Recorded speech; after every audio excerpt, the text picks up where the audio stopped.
The sweet scent of sugar and yeast drifted through Scarlett's small bakery, filling every corner with warmth. This was her own little world, cozy, peaceful, and entirely hers. But today, something felt different. Her hand settled lightly over her stomach. A gentle curve had begun to show beneath the flour-dusted apron. A tiny life was growing inside her. She was going to be a mother. Joy rose up in her chest, and yet fear slipped in beside it, because she knew she would have to go through it all alone, just as she had always been alone for the past 20 years. She wanted to share this moment with someone. She pulled out her phone, snapped a quick photo of her growing belly, and typed in a rush, "Han, look at this. The little cake in the oven has started to rise." Then she hit send. A simple action. Harmless, except she did not know that. She had sent it to the wrong number. At the same time, in New York City, Vincent Romano sat at the head of a long meeting table on the 50th floor of a penthouse tower. The room was cold. Men in black suits sat as still as statues. No one dared to speak unless given permission. Because Vincent was not an ordinary man. He was a boss. He was the darkness. He was power.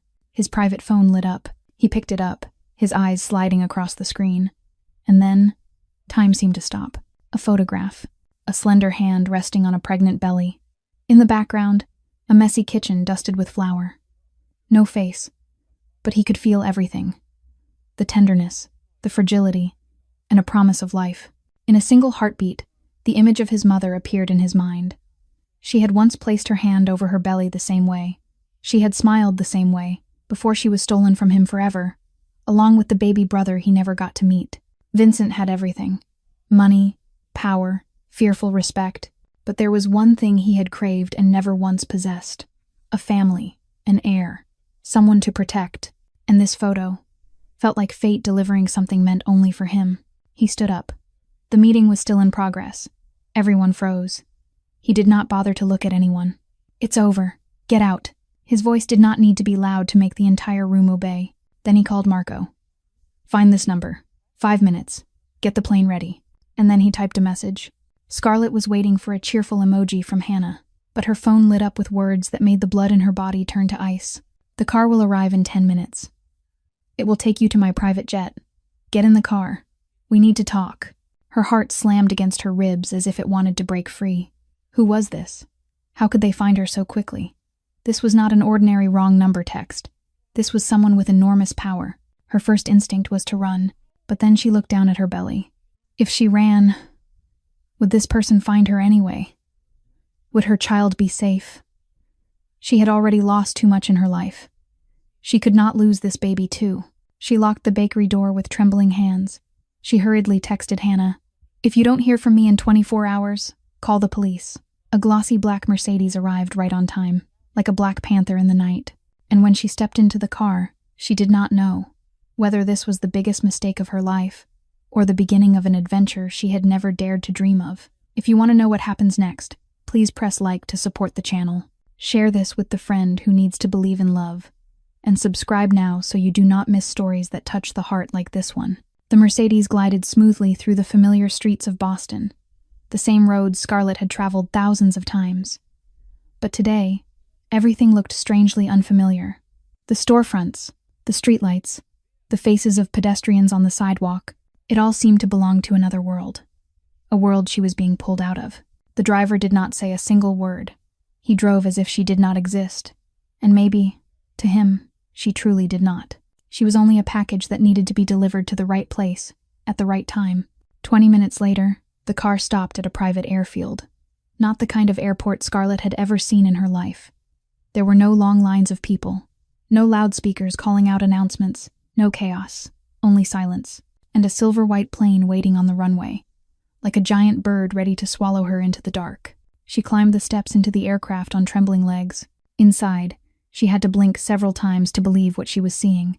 Cream-colored leather, polished walnut wood, soft golden lights. This was not an airplane. This was a palace in the sky. A female flight attendant in a Navy uniform greeted her with a smile. The smile was too perfect, too professional, as if she had worn it thousands of times before, for thousands of other people. "Welcome. Please have a seat. The boss instructed us to take excellent care of you. If you need anything, just call." Scarlett sank into a leather seat that felt as soft as a cloud. She did not know what to say. She did not know what to do. Her hands clutched her small handbag, the only thing she had brought with her from her old life. The attendant brought her a glass of fresh orange juice and a plate of warm bread. "The boss said you are pregnant. You need to eat properly." Scarlett stared at the bread. The smell was familiar, like the loaves she baked every morning, but she could not swallow. Her throat tightened. The plane took off. Scarlett looked out the window and watched Boston shrink, then disappear beneath the clouds.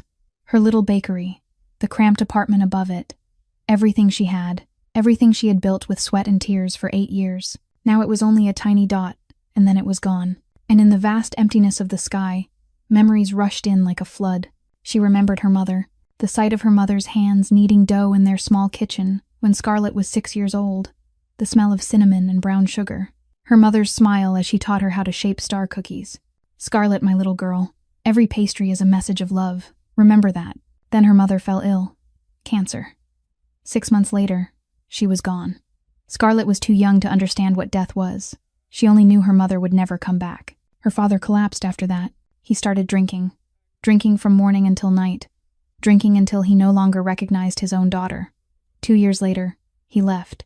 No goodbye, no explanation. Scarlett woke up one morning and found the house empty.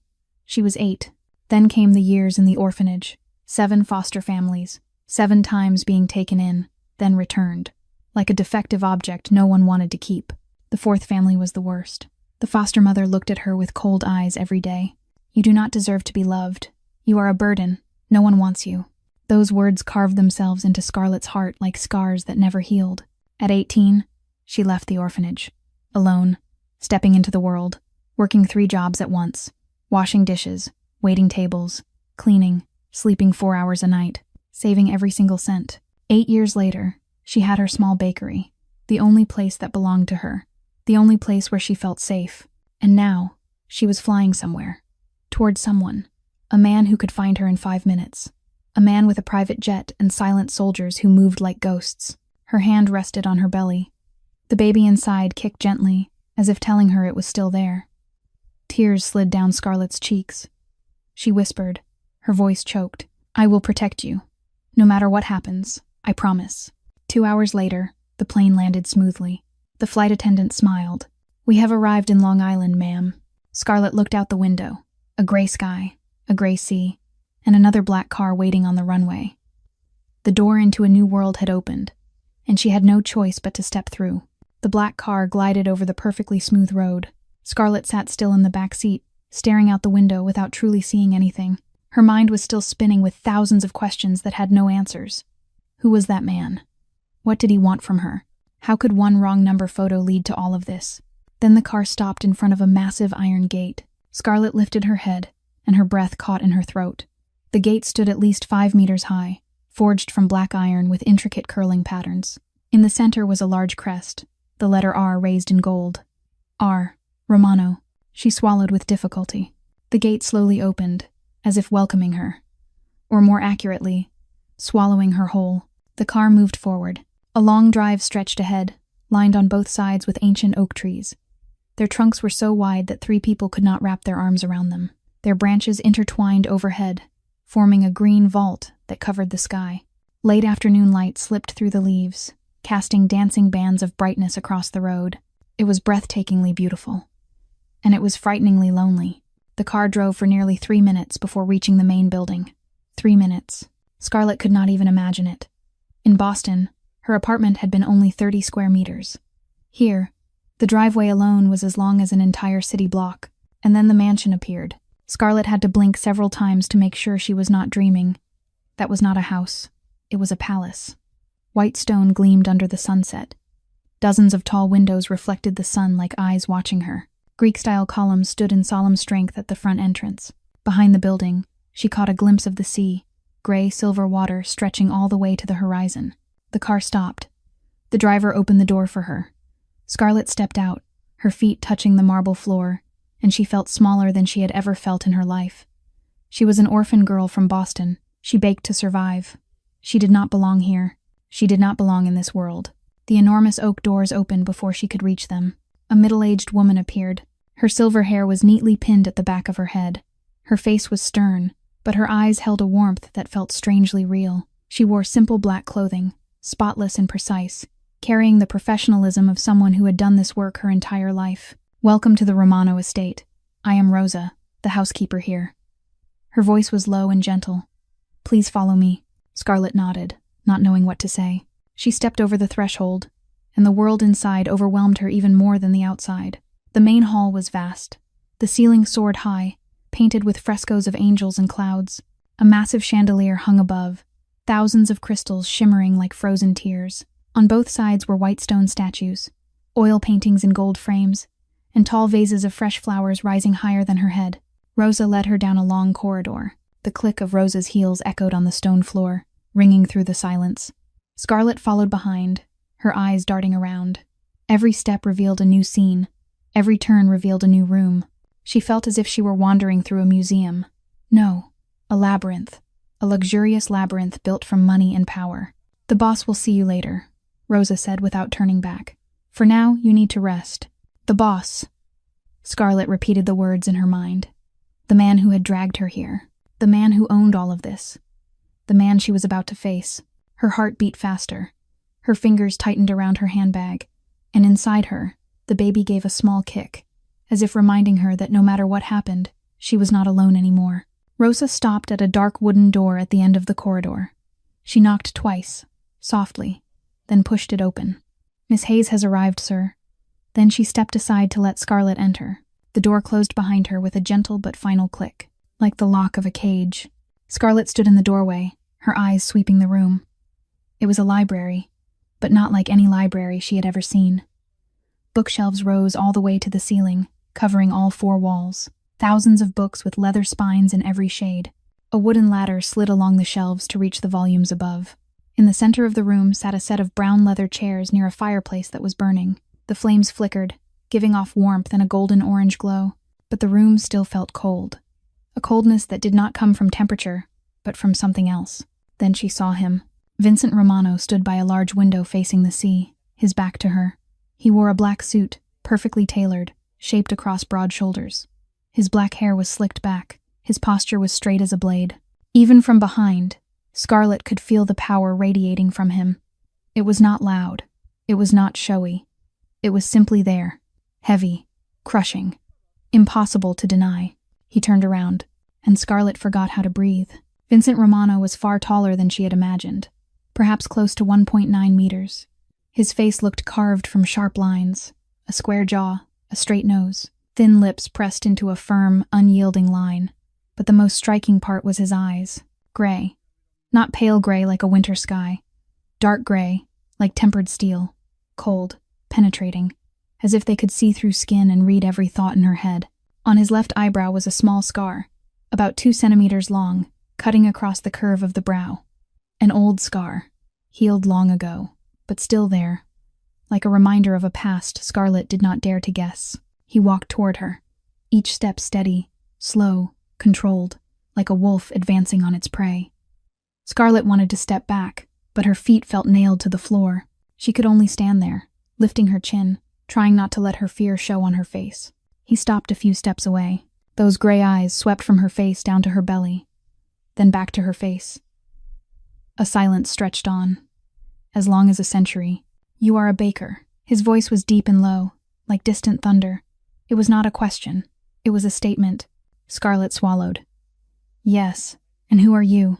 Something flashed in his eyes. Surprise. Amusement. She was not sure. It vanished too quickly. "I am Vincent Romano, and you sent me a photo by mistake." Heat rushed to Scarlett's face. "It was an accident. I meant to send it to my friend. I will delete your number, and we can forget this." "There are no accidents," Vincent cut in, his voice calm but decisive. "Only fate." Scarlett blinked. "Fate? What are you talking about?" Vincent did not answer right away. He turned and walked to the fireplace, standing there as he watched the flames for a long moment. When he finally spoke, his voice had changed.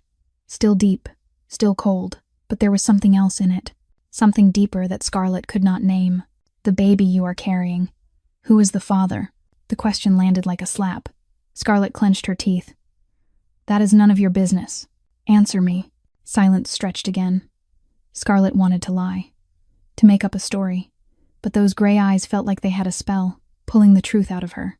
"No one," she said. her voice bitter. "He has a wife. He has children. He left me the moment he learned I was pregnant. He is not worthy." "It's really—" Vincent looked at her, and this time, Scarlett saw his jaw tighten. Something dangerous flickered in his eyes. Anger. At whom? At her, or at the man who abandoned her? "Good," he said, "because from now on I will be the father of the baby." Scarlett thought she had misheard. "What did you say?" Vincent stepped closer, each footfall like a drumbeat. He stopped right in front of her, close enough that she could catch the faint scent of sandalwood and leather on him. "The world out there is dangerous, Scarlett." For the first time, he said her name, especially for someone who is now connected to me. "You sent that photo to me. You let me see that baby, and now, you belong to my world. I do not belong to anyone." Scarlett lifted her chin, her eyes locked on his. "You cannot keep me here." Vincent stared at her for a long moment. Then the corner of his mouth rose slightly. Not a smile, only the shadow of one, as if her courage amused him. "The baby is my future," he said, each word clear and unshakable. "You will stay here, under my protection, not as a prisoner, as an honored guest. Honored guests are not forced. Honored guests are kept safe," Vincent replied immediately. "At any cost." He turned toward the door, ending the conversation without needing her agreement. But before he left, he paused and spoke without looking back. "Rosa will take you to your room. Rest. You will need your strength." A pause. For the baby. The door closed. Scarlett stood alone in the library, the fire still flickering, her heart still pounding wildly. She saw those gray eyes again in her mind, and realized something. She had not only seen coldness in them, she had also seen loneliness, deep, like an abyss, and a hunger for something he himself did not dare to admit. Rosa took Scarlett to the room prepared for her right after the meeting with Vincent, and when the door opened, Scarlett had to admit that if this was a prison, it was the most luxurious prison in the world. The room was as large as her entire old apartment in Boston, a king-sized bed with cream-colored sheets, soft as clouds, dark red velvet curtains falling from a ceiling that rose impossibly high, a sofa beside a large window that looked out over the sea, a private bathroom with a marble bathtub, and a wardrobe already filled with dresses, all in her exact size, as if someone had prepared everything in advance, as if they had known she would come. That first night, Scarlett could not sleep. She lay on a bed that was far too big, staring up at the ceiling, listening to the waves crashing against distant rocks. She thought of her bakery. Who would open the doors now? Who would knead the dough? Who would bake bread for Mr. Harold? She thought of Hannah. Her friend was probably frantic with worry. 24 hours had passed. Had Hannah called the police? Would the police find her? Or was that man so powerful that even the police could not touch him? On the second day, Scarlett tried to open the window. Locked. She tried the balcony door. Locked. She walked down the hall, searching for an exit, or at least a telephone. But with every step she took, someone was always behind her. Not openly, not threatening, simply there. Men in black suits with small earpieces, stationed at every corner of the hallway, every staircase, every door. They did not stop her from walking. They only watched, and that was even more frightening. Meals were brought to her room on time, 3 times a day. Not ordinary food. These were meals prepared specifically for a pregnant woman. Leafy greens, protein, fresh fruit, milk, vitamins, everything she needed for the baby, everything she could not refuse, even if she wanted to. Because no matter how much she might hate that man, she could not let her child go hungry. On the 3rd day, a middle-aged woman in a white coat came to see her. She introduced herself as Dr. Catherine Wells, the private obstetrician Vincent had brought in. She examined Scarlett carefully, checking her blood pressure, her heartbeat, and performing an ultrasound of the baby. Everything was fine. The baby was healthy, developing exactly as it should for the pregnancy week. Dr. Wells smiled and told Scarlett she needed more rest, better nutrition, and less stress. Scarlett almost wanted to laugh out loud. Less stress, while she was being kept here by a Mafia boss. On the 4th day, Scarlett found a desk phone in a small office at the end of the hallway. Her heart raced as she lifted the receiver. But there was no dial tone. An internal line. It could only call within the estate. She tried to dial Hannah's number. No signal. She tried to call the police. The line was blocked. She set the receiver down, her hands trembling. She was completely cut off from the outside world. Vincent Romano did not need to lock her in a dark basement. He did not need to chain her to a wall. He only had to place her in a palace filled with every comfort, then lock every door. A golden cage. Beautiful, luxurious, but still a cage, and Scarlet was the bird trapped inside it. She stood by the window in her room, staring out at the sea. Gray water stretched to the horizon. Freedom was right there, just beyond a pane of glass, but she could not touch it. Her hand rested on her belly, feeling the baby growing inside her. She whispered, her voice thick with emotion. "I will find a way. I promise you. I will find a way to get us out of here." But the moment the words left her mouth, she knew it was a promise she was not sure she could keep. Because that man did not only have money and power, he had something far more dangerous: patience, the ability to wait, and an iron determination she had seen in those cold gray eyes. Vincent Romano had decided she belonged here, and whatever Vincent Romano decided, he would obtain, at any cost. On the morning of the 5th day, Rosa knocked on Scarlet's door earlier than usual. Scarlet was sitting by the window, staring out at the sea with empty eyes. She had barely slept for nights. The dark circles beneath her eyes were growing deeper. Her spirit was slowly being drained inside this golden cage. "Miss Hayes, please come with me," Rosa said. Her voice was still stern, but there was something different in it. A flicker of warmth, a trace of expectation. Scarlet did not ask where they were going. She had learned that asking was useless. In this estate, she had no right to choose. She simply stood up and followed Rosa through the long corridors. They went down to a lower floor, through areas Scarlet had never stepped into before. At last, Rosa stopped in front of a pair of cream-white double doors. She turned to Scarlet, and for the first time, Scarlet saw the faintest smile on her lips. "The boss wants you to see this." Rosa pushed the doors open, and Scarlet stopped dead in her tracks. This was a kitchen. No, this was a baker's heaven. Morning sunlight poured through large windows, illuminating the entire room. The walls were painted a pale cream, warm and gentle. The counters were bright white marble, polished to a shine, and across them lay the things Scarlet had only dared to dream of.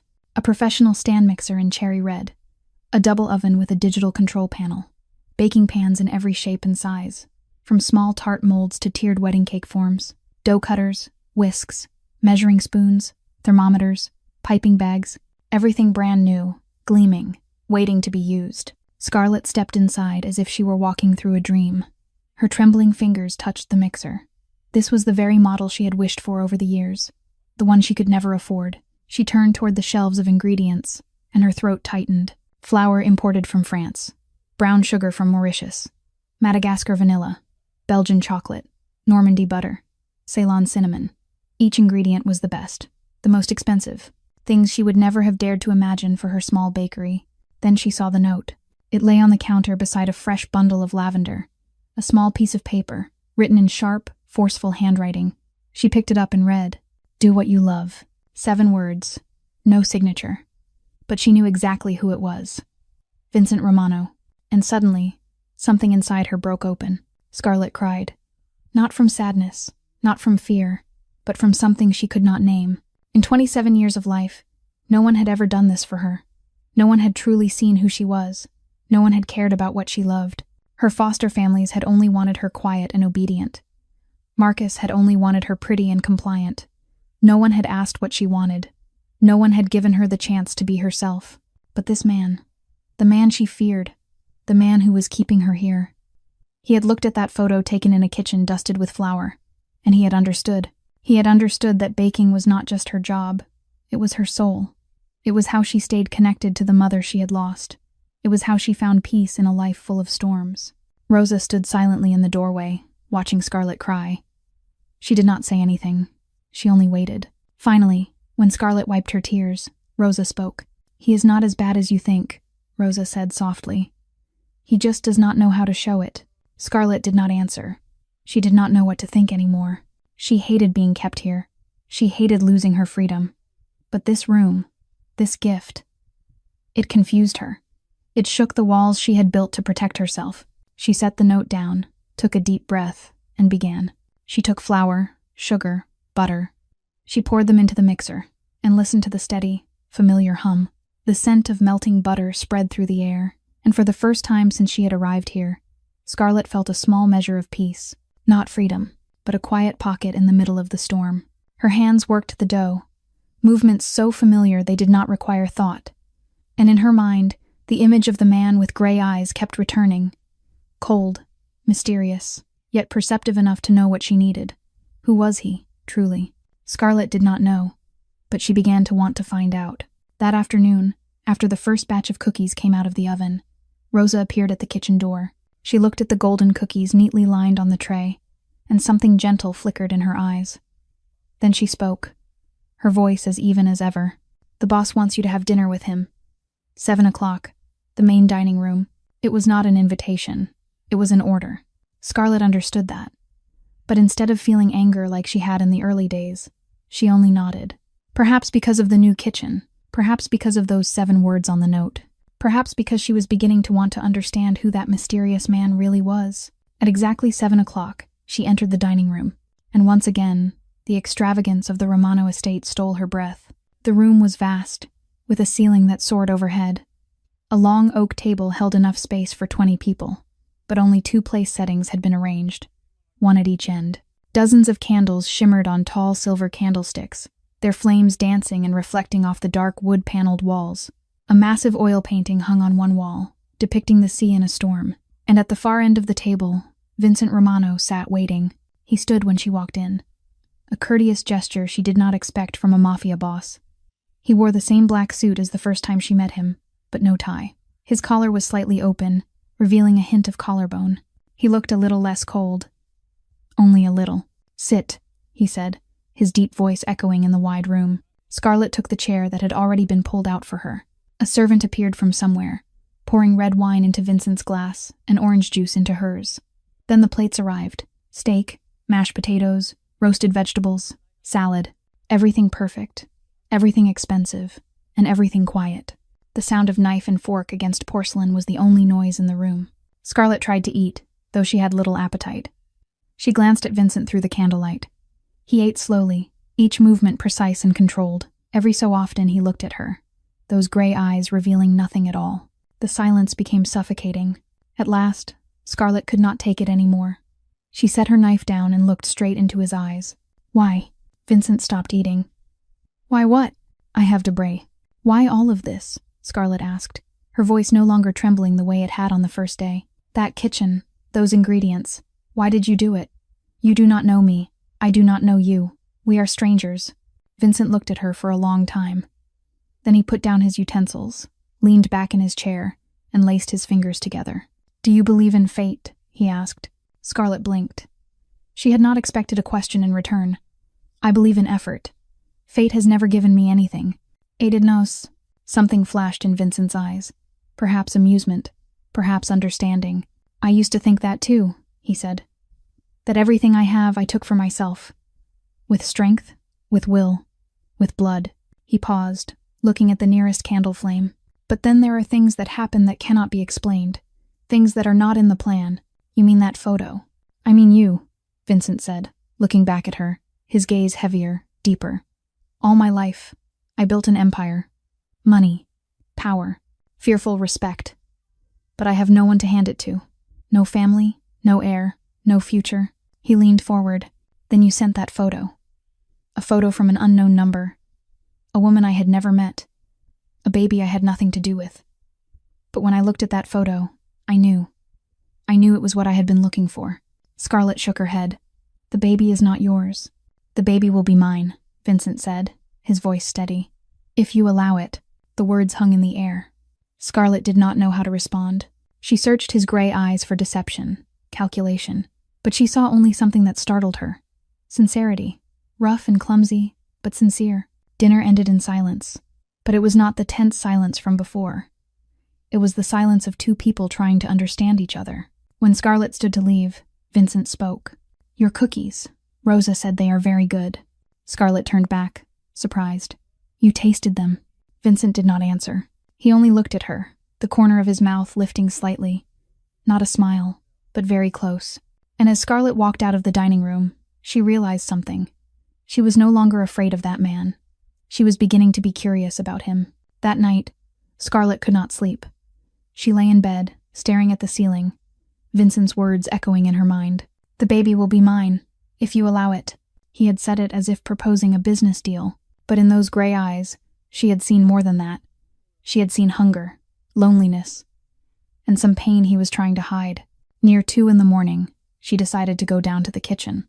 Not the new kitchen Vincent had given her, but the main kitchen of the estate, where the chef prepared meals each day. She only wanted a warm glass of milk. Maybe it would help her sleep. But when she pushed the door open, she was not alone. Vincent was sitting at the stone table in the center of the kitchen, an amber glass of whiskey in front of him. He was not wearing his suit like usual, only a black shirt with the sleeves rolled up, the collar open. His hair was slightly messy, as if he had run his hand through it more than once. He looked up when he heard her, his gray eyes widening just a little. "You cannot sleep?" he asked. Scarlett shook her head. "Neither can you." Vincent did not answer. He only watched her, then nudged the chair across from him back with his foot. An invitation that needed no words. Scarlett hesitated for a second, then sat down. The kitchen was quiet, filled only with the ticking of a clock and the soft ocean wind outside the window. She stood to take a glass of milk from the refrigerator, warmed it in the microwave, then returned to her seat. They faced each other, each holding a drink, beneath the dim light of a midnight kitchen. "You said you have been alone for 20 years, Vincent said, his voice lower than usual. "Tell me." Scarlett felt her throat tighten. No one had ever asked her that. No one had wanted to know. She looked down at her milk, her fingers tightening around the warm cup. "My mother died when I was 6, she began, her voice barely more than breath. "Cancer. She fought for 6 months, but she did not win. I was too young to understand. I only knew that one day she was here, and the next day she was not." Vincent stayed silent. He did not interrupt. He did not pity her. He only listened. "My father collapsed after that. He started drinking. Drinking so much he forgot he even had a daughter. 2 years later, he left. He did not say a word. He left nothing behind. I woke up, and the house was empty. At 8 years old, I was sent to an orphanage." Scarlett paused and drew a deep breath. Painful memories surged back like floodwater. But she continued. Maybe because the night made honesty easier. Maybe because Vincent's gaze did not judge. Maybe because she had kept these things locked inside for far too long. 7 families, she said. 7 families fostered me over 10 years. Each time, I thought it would be home. Each time, I was returned. The first family said I was too quiet. The second said I was too expensive. The third said they wanted a younger child. I don't know. She stopped, her voice trembling. The 4th family was the worst. The foster mother hated me. She did not hit me. She did not need to. Her words were sharp enough to cut everything apart. Every day, she said I was a burden. Said no one wanted me. Said I did not deserve love. Tears began to roll down her cheeks, but she did not wipe them away. I was 12. I believed her. I believed something was wrong with me, that I was born as something no one ever wanted to keep. Rast. Vincent set his whiskey down, his hand clenched into a fist on the table, the knuckles turning white. His jaw tightened, but he still did not speak. When I was 18, I left the orphanage. I worked 3 jobs, slept 4 hours a night, saved every cent. 8 years later, I had my bakery, the first place that truly belonged to me. Scarlett lifted her eyes to Vincent's. Then I met Marcus. I thought, finally, someone wanted me, but he left too, like everyone else. Silence stretched on. Scarlett felt hollow after saying it all, as if someone had drained all the blood from her body. Then Vincent spoke. His voice was low, solid, and filled with something she had not expected. "They were wrong," he said. "All of them were wrong." Scarlett blinked, tears still clinging to her lashes. "It is not that you are unworthy," Vincent said. "They were unworthy of having you." He looked at her, and his gray eyes were no longer cold. They carried a slow-burning fire. "You are stronger than they thought, stronger than you think. You survived everything, and you are still standing here." His hand reached across the table and touched hers lightly, only for a second. Warm. Then it withdrew. Scarlett did not speak. She could not. But in her chest, something began to melt. The walls she had built for 20 years began to crack, and the man sitting across from her, the one she had thought was a monster, was the first person to tell her she was worthy. The next evening, Vincent came to find her after dinner. He stood in the doorway of the sitting room where Scarlett was reading, his posture somehow different. The usual coldness was gone. In its place was hesitation, something she had never seen in him before. "Come with me," he said. Not a command, almost an offer. Scarlett set her book down and followed him. They walked through familiar hallways, then turned through a door she had never entered before. The room beyond was smaller than the others in the estate, more intimate, warmer, soft golden light. A glossy black grand piano stood by a window overlooking the garden. On the piano was a silver-framed photograph. Scarlett stepped closer, and her breath caught. In the photo was a woman, beautiful in a way that ached. Long black hair falling over her shoulders, warm, gentle eyes, and a smile that lit the entire image. But what Scarlett could not look away from was the woman's belly. She was pregnant. Her hand rested softly on the round curve, exactly as Scarlett had done in the photo she sent by mistake. "My mother," Vincent said, his voice lower than usual. "Lucia Romano." He stood beside her, looking at the photograph with an expression Scarlett had never seen on him. Not cold, not angry, but pain. Deep, like a wound that had never healed. "This picture was taken 2 weeks before she died," he continued. "She was 7 months pregnant, my younger brother. My father had already chosen a name, Marco, like my bodyguard now. My father named him after my brother, in remembrance." Scarlett stayed still, afraid to breathe too loudly. She could feel the weight of what he was about to say. Vincent walked to an armchair near the window and sat down. He did not look at her. He looked out into the dark garden, as if he were staring into the past. "I was 12 that night," he said, his voice low, nearly a whisper. "My father was away on business. My mother was home with me. We had just finished dinner. She was playing the piano for me. She played beautifully. Every night, she played a lullaby for my brother inside her." He stopped. His hand gripped the arm of the chair, the knuckles turning white. Then the door was kicked in. 3 men stormed inside, with guns, black masks. They were from a rival family. They wanted to send a message to my father. Vincent's voice trembled slightly, but he went on. "My mother pushed me into a corner. She stood in front of me, protecting me. Her belly was that big, and she still stood there, shielding me." Tears began to stream down Scarlett's cheeks. She did not wipe them away. She only stood there and listened. "The gunshots," Vincent said, as if his throat were being crushed. "I heard the gunshots. Then my mother fell right in front of me. Blood everywhere. On the floor, on my hands, on my face." He closed his eyes, as if trying to drive the image away, but he could not. "I crawled to her. I held her.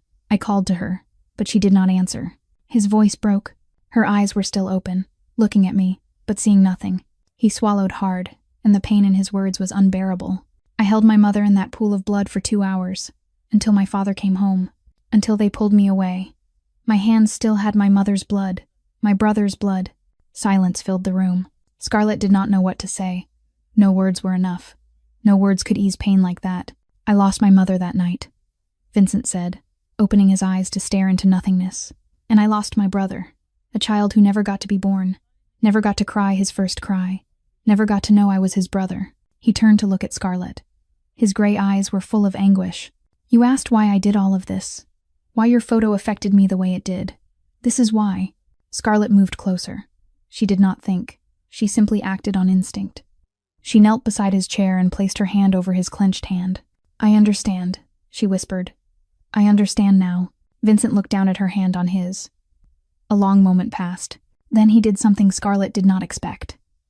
He turned his hand over and took hers, holding tight, as if she were a lifeline in a dark sea. "For 24 years, I have not told anyone about this," he said. "No one, not even Marco, not even my grandmother." "Why tell me?" Vincent looked at her. In those gray eyes, Scarlett saw something she recognized. Loneliness. Like hers. Deep. Impossible to heal. "But perhaps it could be shared. Because you understand," he said. "You know what loss is. You know what abandonment is.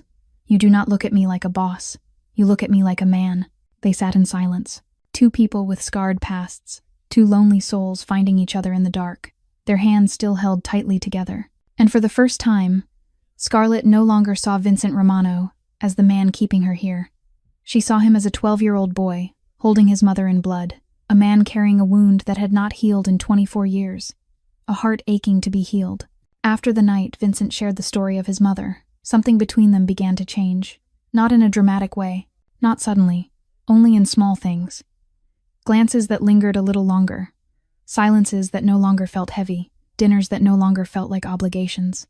But became something Scarlett found herself looking forward to. Vincent was still the powerful, cold man to the outside world. But with her, he began to open. Bit by bit. Like a rusted iron door being pushed open after years shut tight. 1 week after that night, during dinner, Scarlett told him about Marcus. She had not planned to, but Vincent asked. and she found she could not refuse. "He is a lawyer," she began, her voice steadier than she expected. "I met him at my bakery. He came to buy pastries every morning, smiled at me, talked to me, made me feel seen." She gave a bitter laugh. 3 years. I loved him for 3 years. I thought, finally, someone wanted to stay with me. I thought I would have a family."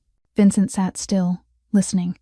His hand tightened around his napkin, but he did not interrupt. "Then I got pregnant," Scarlett continued. "I was so happy. I thought he would be happy too. I ran to his office to tell him. And I saw it." Her voice shook. A family photo on his desk. His wife, 2 children, a little girl and a little boy. He had a family. For 3 years, while he told me he loved me, he had a wife and children. Teeth grinding sounded in the silence. Scarlett looked up and saw Vincent's face change. His jaw went rigid as stone. His gray eyes darkened like the sky before a storm. The fury gathering there made her shiver. "What is his name?" Vincent asked, his voice low and dangerous. "Vincent. What is his name, Scarlett?" She understood what he wanted. She understood what would happen if she spoke that name. With Vincent's power, Marcus Webb could disappear from the earth with a single phone call. And part of her, the part that had been wounded, betrayed, discarded like trash, wanted it to happen. But she shook her head. "Do not," she said. "He is not worth it. He hurt you, and he will live with it," Scarlett said, looking into Vincent's eyes. "He has a wife. He has children. If you do something to him, those children will lose their father. They are innocent. I do not want that on my conscience." Vincent held her gaze for a long time. A very long time. The rage in his eyes slowly eased, replaced by something else. Respect. Surprise, as if she had just shown him something he did not expect. "You are better than him," he said at last. "Better than all of them." Scarlett did not answer. She only felt lighter. Lighter for having said it. Lighter because Vincent listened, and lighter because he restrained himself. For her. In the dinners after that, they talked about other things. About the future. About the baby. Vincent asked where she wanted to give birth. She said here was fine, as long as there was a good doctor. He said he would bring in the best obstetrician on the East Coast. She gave a small laugh and said there was no need to be so extravagant. He said her baby deserved the very best. Her baby, not his baby. For the first time, he spoke like that, and Scarlett realized he was stepping back, giving her space, waiting instead of demanding. One evening, they sat in the sitting room after dinner. Vincent asked what name she wanted for the baby. Scarlett had not expected that. "If it is a girl, I want to name her Sophia," she said. "It means wisdom. I want her to grow up smart, not foolish like her mother." Vincent did not laugh. He looked at her seriously. "You are not foolish," he said. "You simply believe in good things. That is not weakness." "And if it is a boy?" she asked, trying to shift the subject. Vincent was silent for a moment. Then he said, his voice softer than usual, "Lucas, it means light." Scarlett looked at him. "You have thought about this a lot." "I have thought about many things," he replied. "Since you came." Their eyes met. Neither of them said anything more, but in that silence, Scarlett felt something shifting. The distance between them narrowed, not with words, with moments like this, with glances, with careful questions, with names chosen gently. The golden cage was still there, but the bird inside was beginning to forget it was trapped. One morning, Rosa stopped by the kitchen while Scarlett was kneading dough for a new batch of bread. The housekeeper stood in the doorway for a moment, watching Scarlett work with a thoughtful expression. Then she spoke, her voice gentler than usual. "You know, Lucia, the boss's mother, also liked to bake." Scarlett looked up, surprised. Rosa rarely started conversations, and she rarely mentioned Vincent's mother. "She made a special chocolate cake," Rosa continued, "a recipe from her mother's side of the family, from Sicily. Every birthday when the boss was little, she made that cake." Rosa paused, her eyes turning distant. "Since she died, no one has made that cake again, and the boss has never allowed anyone to make it." Scarlett stayed silent, her hands still resting on the mound of dough. She understood what Rosa was saying, and she understood why she was saying it. "That recipe?" Scarlett asked softly. "Do you know it?" Rosa looked at her for a long moment, then she nodded. "I watched Lucia make it dozens of times. I remember every detail." That afternoon, Scarlett closed the kitchen doors and began to make the chocolate cake, following Rosa's instructions. Flour, sugar, eggs, butter, and a dark Sicilian chocolate Rosa had gone out of her way to find in the estate's storage. Scarlet moved carefully through each step. She beat the eggs until they turned light and airy. She melted the chocolate over a double boiler. She folded in the flour gently, careful not to be heavy-handed. She poured the batter into the pan, slid it into the oven, and sat down to wait. The scent of chocolate and vanilla spread through the kitchen, sweet, warm, like an embrace. When the cake came out, Scarlet kept the decoration simple. A glossy layer of chocolate ganache and a few slices of fresh strawberries. She stared at what she had made, her heart beating faster than usual. She did not know how Vincent would react. He might get angry. He might feel she was trespassing on a sacred memory of his mother, but she wanted to try anyway, for a reason she could not explain, even to herself. That evening at dinner, after the main course was cleared away, Scarlet signaled Rosa to bring the cake out. Vincent was looking down at his glass of wine, not paying attention. Then the cake was placed in front of him.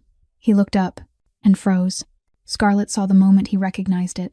His gray eyes widened, his jaw went rigid, his whole body turned to stone. He stared at the chocolate cake in front of him, at the smooth sheen of ganache, at the simple, elegant way it had been finished. And she saw him swallow hard. Silence stretched on. Scarlet held her breath. She had made a mistake. She should not have done this. She was pressing on a wound that had never healed. But then Vincent picked up his knife, cut a small piece, and brought it to his mouth. He chewed slowly. His eyes closed, and when he opened them again, they were rimmed with red. He did not cry. Vincent Romano did not cry, but those gray eyes were wet, shining in the candlelight. He looked at Scarlet and said nothing. He only nodded, a slow nod, heavy with meaning. It was thanks, the greatest thanks a man like him could offer, not with words, with his whole heart. Scarlet gave a small smile, her own eyes stinging. They finished the cake in silence. But it was the warmest silence she had ever known. The next day, Rosa announced that a visitor had arrived. Not an ordinary visitor, but Teresa Romano, Vincent's grandmother, the most powerful woman in the family since Don Alessandro's death. Teresa was 68, yet she still carried the elegant beauty of her youth. Her hair was pure silver, pinned high. Her back was perfectly straight. Her eyes were sharp as a razor. She entered the estate like a queen returning to her kingdom, and when those eyes settled on Scarlet, Scarlet felt as if she were being examined down to the bone. "So this is the girl my grandson went to such trouble to bring home," Teresa said, her voice anything but warm. "The baker girl from Boston." Scarlet lifted her chin. She did not greet her. She did not bow. She simply met the gaze of the powerful old woman and said, "Yes, I am Scarlet Hayes, and I did not come here because I wanted to." A flash of surprise sparked in Teresa's eyes. Then she gave a soft, dry laugh. "Brave. Good. I hate weak people." They sat for tea in the sitting room. Teresa questioned Scarlet about everything. About her family, about her work, about Marcus, about the baby. Scarlet answered honestly. She did not hide. She did not decorate the truth. The old woman listened, nodding, sometimes frowning, sometimes smiling. At the end of the conversation, Teresa stood. She stepped in front of Scarlet and looked her up and down once more. Then she placed a hand on Scarlet's shoulder, and her voice softened. "My grandson has never looked at anyone like that, not in his whole life. You have done what this entire empire could not do. You made him smile." Scarlet did not know what to say. "Welcome to the family, my girl," Teresa said. "Take care of him. And the baby." End quote. When the old woman left, Scarlet stood by the window, watching the black car disappear at the end of the long drive. Her hand rested on her belly, and for the first time, she wondered. Maybe this was not a golden cage. Maybe this place was slowly becoming home. After Teresa's visit, life in the Romano estate began to settle into a new rhythm. A rhythm Scarlet did not expect to feel so familiar, so quickly. In the mornings, she woke early and went down to bake. The scent of melting butter and caramelized brown sugar drifted through the mansion, waking everyone more gently than any alarm clock could. Rosa told her that since Scarlet had arrived, the estate carried the taste of life. It no longer felt cold, like a museum. In the afternoons, Scarlet often walked in the garden. Vincent allowed her outside now, as long as someone went with her. She no longer felt imprisoned. The high walls no longer felt like a jail. They felt like a shield, protecting her and the child inside her from the dangerous world beyond. At least, she began to believe that. But her favorite time was the evening. Every night after dinner, they sat in the small sitting room beside the library. The room was cozy, with a fireplace always burning. Vincent sat in his familiar armchair, reading thick reports on the family's business. Scarlett sat on the sofa across from him, her legs tucked under her, a novel in her hands and a cup of hot tea beside her.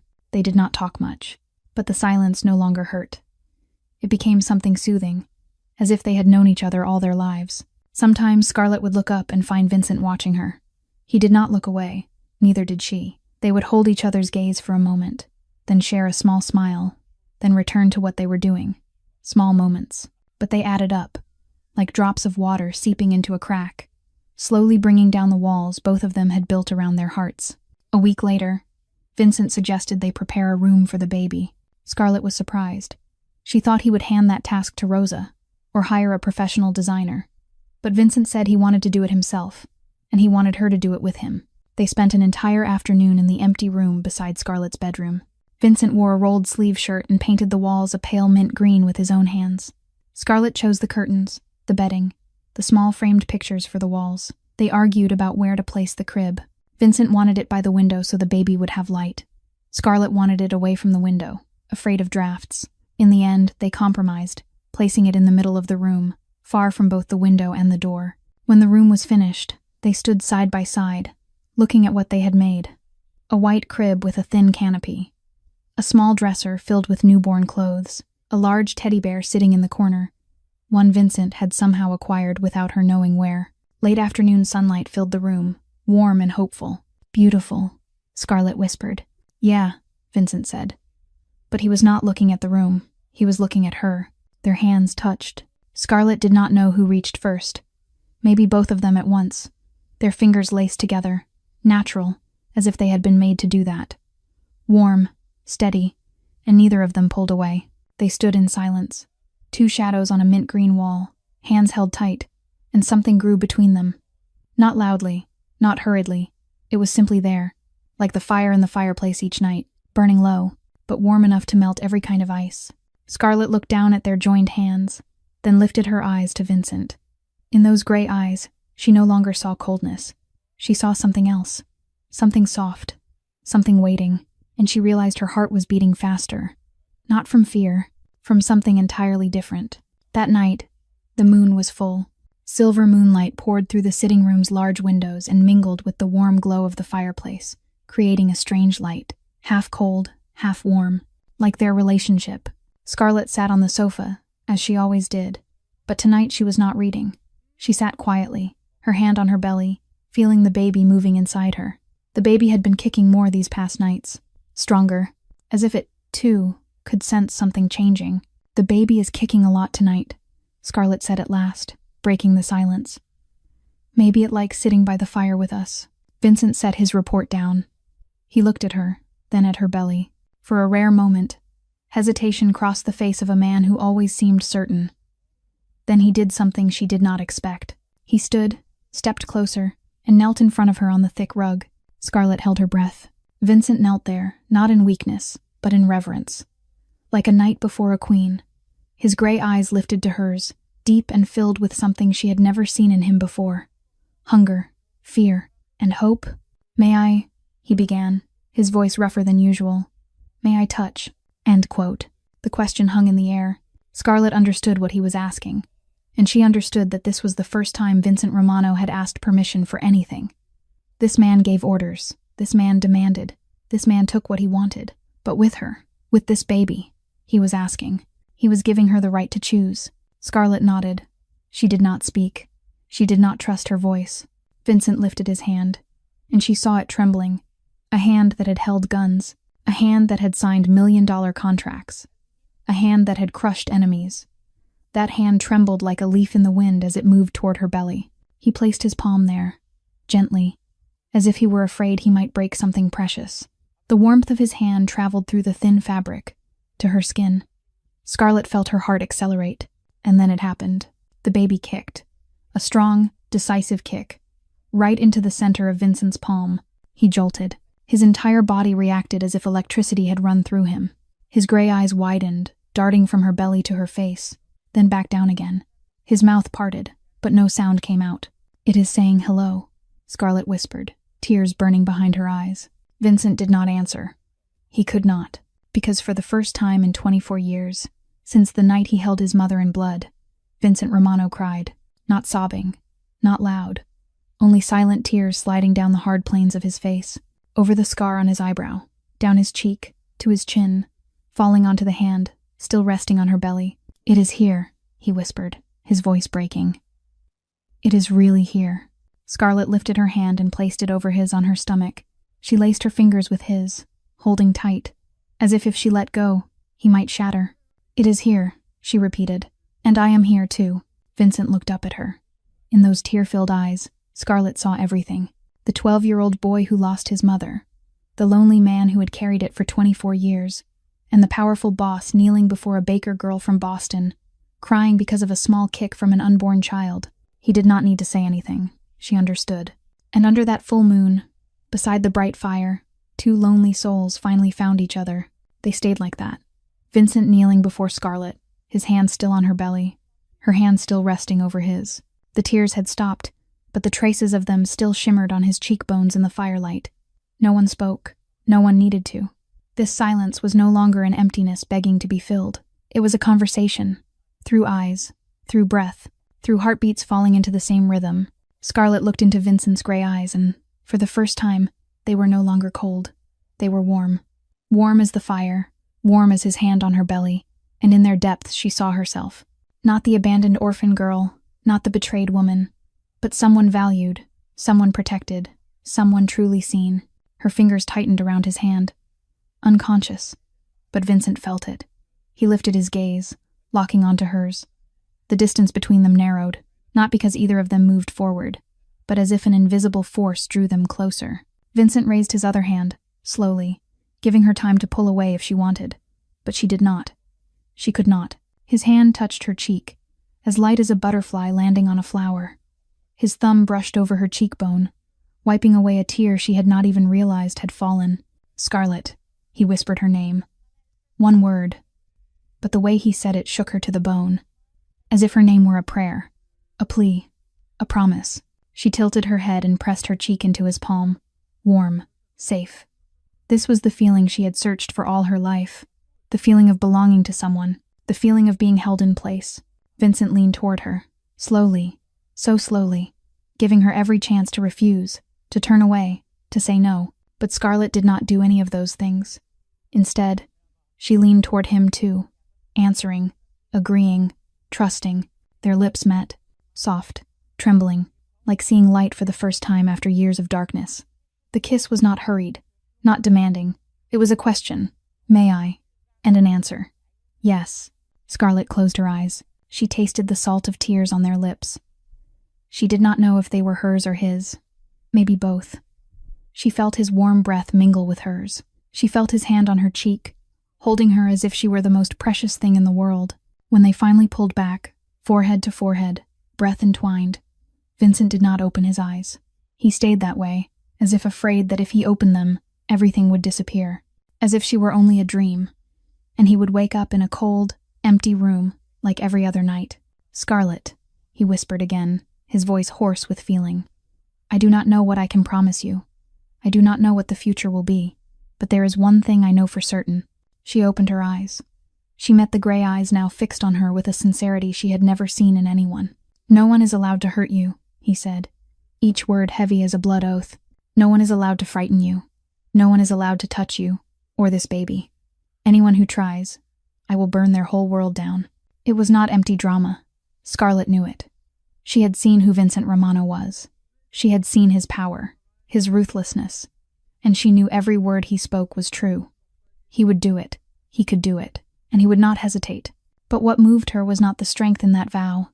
It was the tremor in his voice as he said it, the fear at the thought of losing her, the gentleness in the way he looked at her. "I know," she whispered, the first time she called him from a place of closeness instead of distance. "I trust you." Vincent closed his eyes, his forehead still resting against hers. A long breath left his chest, as if he had finally set down a burden he had carried for 24 years. They sat there in silence. The baby inside Scarlett gave a gentle kick, as if it, too, could feel this moment. Their hands stayed laced together, forehead to forehead. And under the full moon that night, two souls that had once been shattered finally found a place to heal. The next 2 weeks became the happiest time of Scarlett's life. After that first kiss by the fireplace, everything between them changed. There was no more distance, no more barriers, only two people learning, day by day, how to love each other. Vincent began to call her Scar, a tender nickname no one had ever given her. When it slipped from his lips in that warm, unmistakable low voice, Scarlett felt her heart melt. She was no longer the baker girl being kept behind locked doors. She was Vincent Romano's woman. Every night they sat by the fireplace as usual. But now Scarlett no longer sat across from him. She sat beside him, her head against his shoulder, her fingers woven through his. Vincent read his reports with one hand, and with the other he kept his palm on her belly, feeling every small movement of the baby. Sometimes he would bend down and kiss her hair, softly, naturally, as if they had belonged to each other all their lives. They talked about names for the baby. Scarlett still loved Sophia if it was a girl. Vincent still wanted Lucas if it was a boy. But now, when they spoke those names, they spoke with hope, not as a distant possibility. Lucas Romano, Vincent whispered one night, his hand stroking her belly. Our son. Us. That one word made Scarlett want to cry from happiness.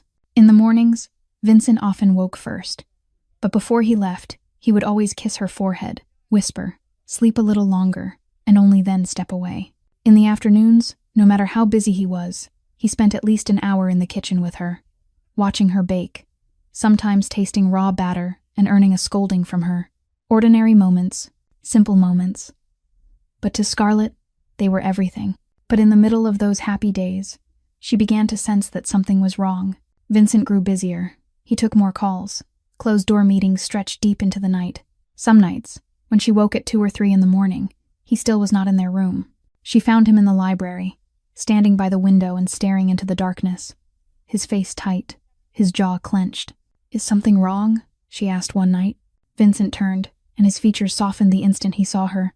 Nothing, just work. Go back to sleep. But Scarlett knew he was hiding something. She saw how Marco, Vincent's most loyal head guard, kept whispering to him whenever she appeared. She saw how they stopped talking when she drew near. She saw the worry line on Marco's forehead, a man who was usually unshakable, now more tense than she had ever seen him. One afternoon, as she passed through the hallway, she accidentally caught a fragment of conversation. The Volkov family is moving, Marco said, his voice low and urgent. They know about her. Increase security, Vincent replied, his voice steel-cold. Double it, triple it if necessary. No one gets near her. Scarlett stood there, her hand on her belly, her heart pounding harder. The Volkov family. She had heard the name before, in scattered whispers, in Rosa's worried looks. They were the enemies of the Romano family, and now they knew about her. That night, when Vincent held her, she felt his arms tighten more than usual. He kissed her hair longer, kept her closer, as if he feared that if he let go, she would disappear. Vincent, she whispered into the dark. I'm here. I'm not going anywhere. He did not answer. He only held her tighter. And inside that embrace, Scarlett could feel a storm approaching. She just did not know how brutal it would be. That morning, Vincent kissed her longer than usual before he left. He held her close, his face buried in her hair, breathing in that familiar scent as if trying to memorize it. I have to go take care of something, he said, reluctant in a way she could hear. Marco will be here. If anything happens, call me immediately. Scarlett nodded.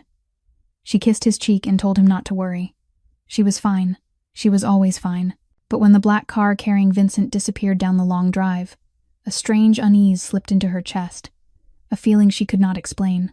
That afternoon, Scarlett was in the kitchen as she always was.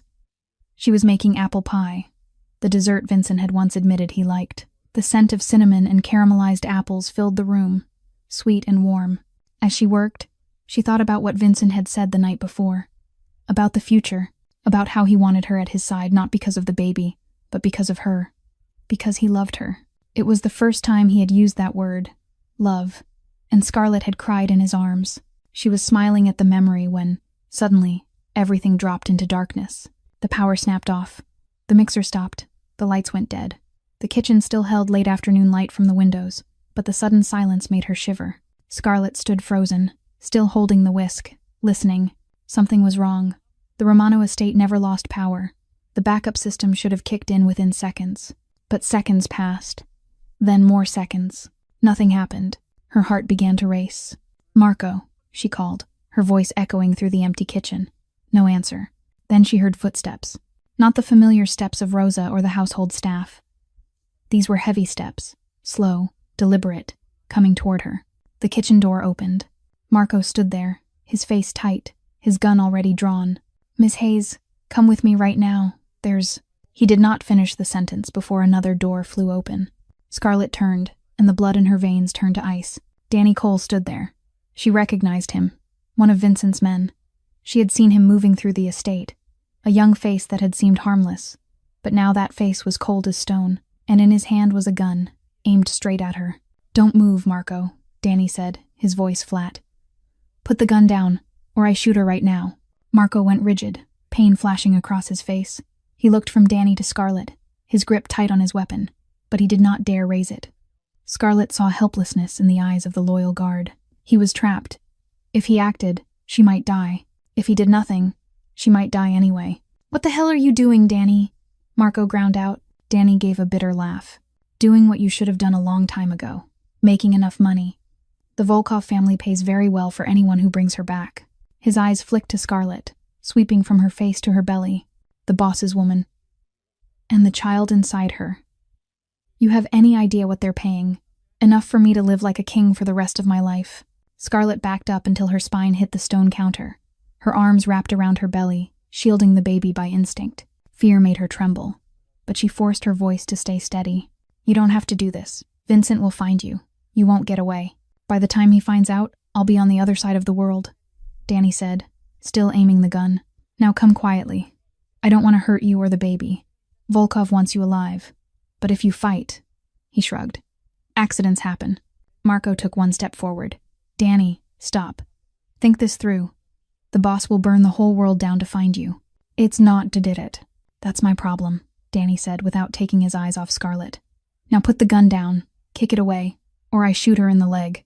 She'll live, but the baby might not." The threat stabbed straight into Scarlett's heart. The baby, her child. Terror almost made her knees buckle. But she could not fall. She could not be weak. She had to live. For her baby. Marco looked at her, his face twisted with agony. Then slowly he bent down, placed his gun on the floor, and kicked it aside. "All right," he said, his voice raw. "You win, but don't touch her." Danny smiled. "Good boy." He stepped toward Scarlett, his other hand pulling out a length of rope. "Now let's go, princess. Someone's waiting to meet you." Scarlett stared into the cold eyes of the traitor, her heart pounding wildly. And inside her head, there was only one thought. "Vincent, where are you?" Danny moved closer, rope ready to bind her. Scarlett retreated until her back hit the wall, nowhere left to go. Her arms stayed wrapped around her belly, protecting the life inside her with a mother's instinct. Fear burned in her throat, but she did not scream. She did not beg. She only held the traitor's gaze, praying silently. "Don't look at me like that," Danny sneered. "I'm not a bad guy. I'm just doing my job, making money. Everybody's gotta live."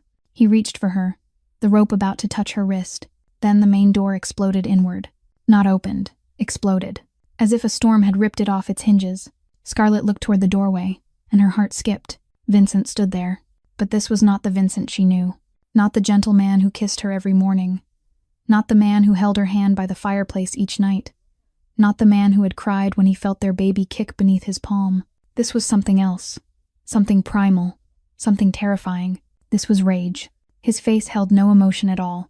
Cold as stone. Hard as steel. His gray eyes were no longer warm. They were black. Black as an abyss. Black as hell itself. And in those eyes, Scarlett saw death. Not hers. The death of anyone who dared stand between him and her. Danny turned, going pale. The gun in his hand began to shake. "Be boss." His voice cracked, all the arrogance gone. Vincent said nothing. He only stepped forward. Each footfall sounded like a war drum. Slow, even, threatening. He did not rush. He knew Danny had nowhere to run. He knew the traitor was inside his house, threatening his woman. And there was no force on earth that could save him. Stop," Danny stammered, lifting the gun toward Vincent. His hand shook so badly the barrel wavered. "I'll shoot. I swear I'll shoot." Vincent kept walking. He did not stop. He did not slow, as if the gun were a child's toy. "Go ahead," Vincent said, his voice low, deep, and so cold Scarlett felt the room freeze. "Shoot, and see if you can run fast enough to escape hell." And Danny stepped back. One step, 2. Sweat broke across his forehead. His finger trembled on the trigger. But he did not shoot. He did not dare. Because he saw what Scarlett saw. Vincent Romano was not afraid of death. Not afraid of pain. Not afraid of anything in this world. And that was more terrifying than any weapon. Then Vincent moved. Scarlett did not even see what he did. In a single instant, Vincent was in front of Danny, fast as a ghost, fast as death. His hand swung, knocking the gun out of Danny's grip. Metal slammed against the wall with a shriek. And before Danny could react, Vincent's fingers closed around his throat. Vincent lifted Danny off the ground with one hand, as if the traitor weighed no more than a doll. Danny's legs kicked wildly in the air. His hands clawed at Vincent's wrist. Useless. That grip was iron, unshakable.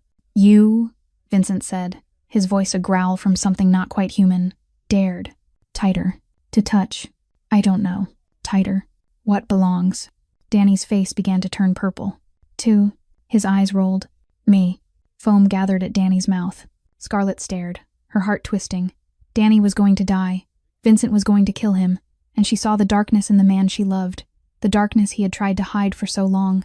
If he killed Danny, that darkness would swallow him whole, and she would lose him forever. "Vincent," she called, her voice trembling but firm. "Stop." He did not look back. His grip did not loosen. "Vincent, look at me." Scarlett stepped forward and put her hand on his arm. His arm was steel, muscle locked tight, power coiled beneath the skin. "Look at me. I'm here. I'm not hurt. Our baby is not hurt." Vincent turned his head. Those black eyes met her eyes, and she saw madness fighting something else.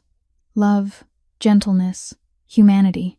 "Don't kill him," she whispered, her hand lifting to stroke his cheek. "Not because he deserves to live, but because I don't want you to carry more darkness. You've carried enough." A long moment passed. The room seemed to stop breathing. Then Vincent opened his hand. Danny collapsed to the floor like a sack, coughing and choking, gulping air. He was alive. But the angry red imprint of Vincent's hand on his throat was a reminder of how close he had come to death. Vincent did not look at the traitor. He only looked at Scarlett. The hand that had just crushed a man's throat now trembled as it touched her cheek. The terrifying expression dissolved, replaced by overwhelming fear. "Are you all right?" he rasped. "Did he hurt you? Did he touch you? Is the baby all right?" Scarlett shook her head, tears spilling. "I'm okay. We're okay." Vincent pulled her into his arms, holding her as if she might disappear. His whole body still shook, not with anger now, with fear, the fear of almost losing her. Behind them, Marco and the other men hauled Danny up and dragged him out of the room. The traitor did not resist. He knew his fate had been decided. Maybe not a quick death, but certainly hell. And in the kitchen, filled with the scent of apples and cinnamon, Scarlett held her man and silently thanked fate for bringing him back in time. When Danny was dragged away, the kitchen fell silent again. Only the harsh breathing of the two of them remained. Vincent still held Scarlett, as if letting go would turn her to smoke. His body trembled. Not the tremor of rage, but the tremor that comes after fear has passed. The realization that he had almost lost what was most precious. After a long time, Vincent slowly released her. Not to leave, but to look at her. His gray eyes swept over her from head to toe, checking every detail. His trembling hand touched her cheek, slid down her neck, her shoulder, her arm, searching for bruises, for cuts, for any sign she had been harmed. "Are you hurt anywhere?" he asked, his voice rough with emotion. "Did he touch you? Did he hurt you?" Scarlett shook her head. "No, he didn't get the chance. You came in time." Vincent closed his eyes, and a long breath escaped him. His forehead rested against hers again, warm breath brushing her face. She felt the tension in his body beginning to dissolve, giving way to exhaustion and relief. "I'm sorry," he whispered, pain in his voice. "I promised to protect you. I promised no one would ever make you afraid. But I failed. In my own house, right under my nose. I let a traitor get close to you. Vincent." Scarlett cut him off. She lifted his face in her hands, forcing him to look into her eyes. "I'm still here. I'm not going anywhere. You came. You saved me. That's the only thing that matters. But if I'd been 1 minute later..." His voice caught. "If I hadn't gotten the alert from the security system, if..." "There is no if," Scarlett said firm. "You came. I'm still here. Our baby is still here. Don't tear yourself apart over things that didn't happen." Vincent looked at her, his gray eyes full of torment. She could see self-blame gnawing at him. This man had built an empire to control everything, to protect what belonged to him, and today he had realized that no matter how much power he had, how much money, how many guards, there were still things he could not control. There were still cracks enemies could slip through. There were still dangers that could reach the woman he loved. "I won't let this happen again," Vincent said, each word heavy as a blood oath. "From now on, you don't leave my sight. Never. I will burn the whole world if I have to. I will erase anyone who so much as looks at you with bad intentions. I will." Scarlett placed a finger on his lips, stopping him. "I know. I trust you. But right now, I just need you to hold me. Okay. Das nada." Vincent said nothing more. He pulled her into his arms, holding her like a lifeline in a stormy ocean. One arm around her back, one hand cradling the back of her head, pressing her to his chest. Scarlett heard his heart beating. Fast, strong, like a war drum, like the sound of a heart that had nearly shattered. They stood there in silence. The kitchen still held the scent of apples and cinnamon from the unfinished pie.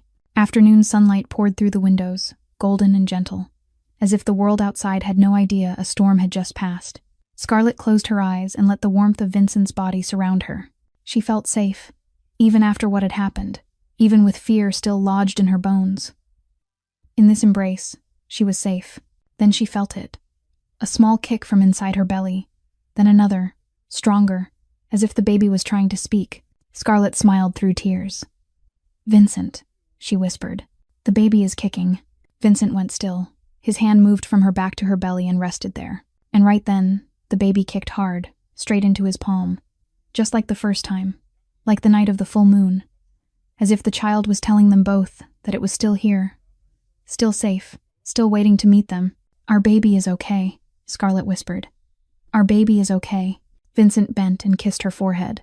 Then he kissed her belly, softly, reverently, as if kissing the most precious thing in the world. "My two women are safe," he whispered, voice thick. "That's all I need." And in a kitchen washed with sunset light, they held each other. 3 people, 1 family. They had weathered the storm together, and they would face whatever came next, together. 2 months passed after Danny's betrayal. 2 months in which Vincent did not leave Scarlett's side for more than half a day. He kept his word. She was never out of his sight. Security at the estate was increased 3-fold. Every new employee was thoroughly investigated, and the Volkov family, the ones who had bought Danny, received a message from Vincent Romano, a message written in blood. Scarlett did not ask for details, and Vincent did not offer them. She only knew that after that, no one dared threaten her again. Those 2 months were also the months Scarlett's belly grew larger and larger. The baby kicked more, stronger, as if impatient to be born. Dr. Wells said everything was perfect. The baby was healthy. Scarlett was healthy. They only had to wait. And that night, a full moon, the baby decided it was time. Scarlett woke at 2 a.m. with a sharp cramp in her belly. She lay still for a moment, thinking it might be false labor like the days before. But then the second pain came, stronger, deeper. And she knew. This was real. "Vincent." She shook the man sleeping beside her. "Vincent, wake up. The baby is coming." Well, Vincent jolted awake instantly. He sat up, eyes still heavy with sleep, but already filled with alarm. "What, now? Right now?" His voice cracked, completely losing the calm control he always carried. Scarlett could not help laughing, even through the pain. The man who controlled an entire underworld empire, the man who could lift a traitor by the throat with one hand without trembling, was now panicking like a boy facing a trial for the first time. After that, everything became a whirlwind. Vincent called Dr. Wells, called Rosa, even called Marco, though he clearly did not know why. He scooped Scarlett up, ready to run downstairs to the delivery room that had been prepared in advance, but she had to remind him she could walk. He did not listen. He carried her anyway, moving fast but careful, as if she were fragile porcelain. The delivery room blazed with light. Dr. Wells arrived within 15 minutes, still professional and steady as always. The nurses prepared everything, and Scarlett lay on the bed, pain coming faster, harder, more relentless. Vincent sat beside her, gripping her hand. The hand that had held guns, the hand that had signed million-dollar contracts, was trembling like a leaf in the wind. His face was pale. Sweat dotted his brow. Scarlett had never seen him afraid like this, not even when he faced Danny. Not even when he spoke of his mother. This fear was different, deeper, more primal, the fear of a man about to become a father. "Breathe," he said, voice shaking. I'm here. I'm not going anywhere. Breathe. Scarlett wanted to laugh. Was he talking to her or to himself? But she had no strength for laughter. Pain tore through her. She squeezed Vincent's hand, so hard her nails cut into his skin. He did not flinch. He only squeezed back, letting her feel he was there. The hours that followed were hell and heaven woven together. Hell, in the pain. Heaven, in Vincent's hand, never leaving hers for even 1 second. He wiped sweat from her forehead, gave her water, whispered encouragement she could not fully remember, only feel. He stayed, from beginning to end. Then Dr. Wells said, "Almost there. Push hard, Scarlett, just one more time." Scarlett gathered every last shred of strength. She pushed. The pain peaked, like her body was being torn in two.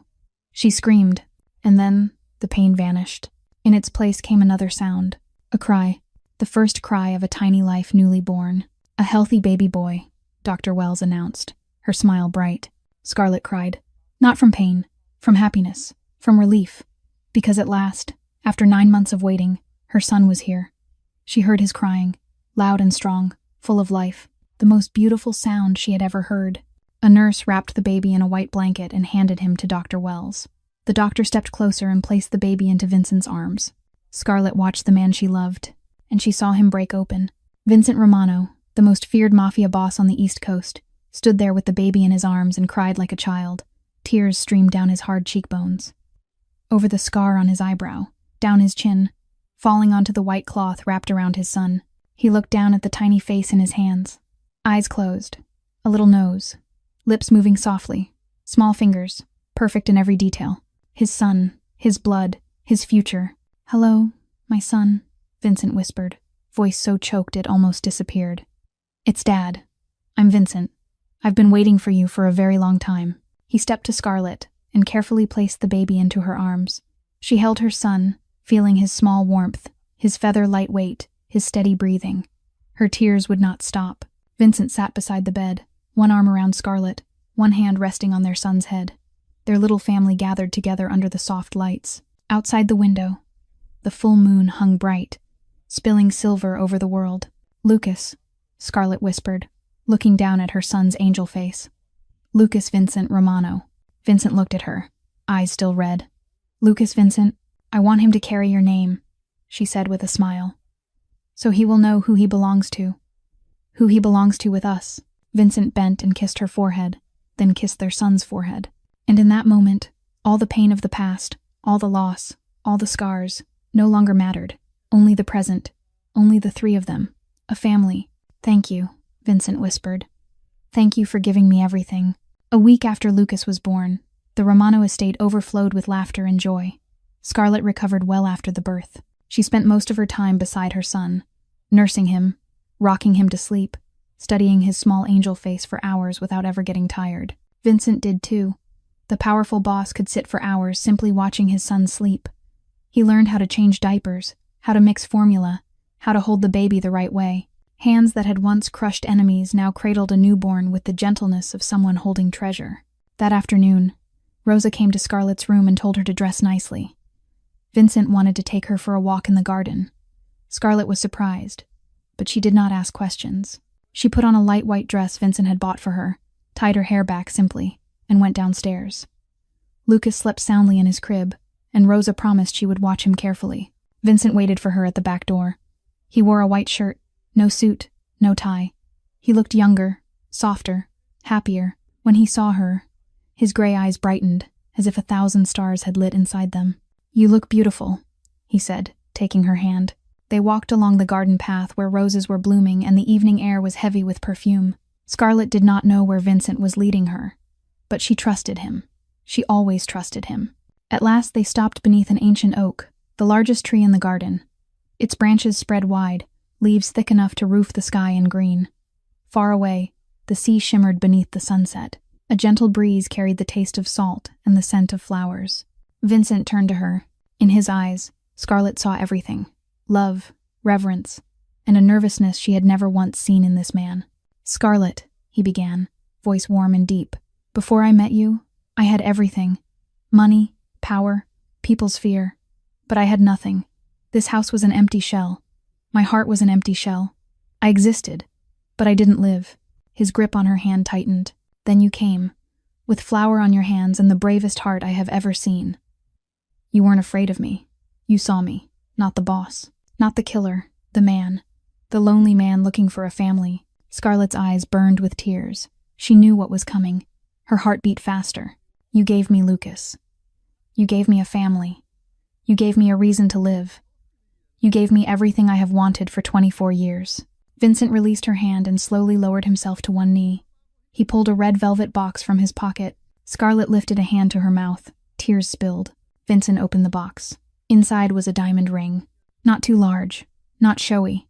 A single, simple diamond on a platinum band. Perfect, like their love.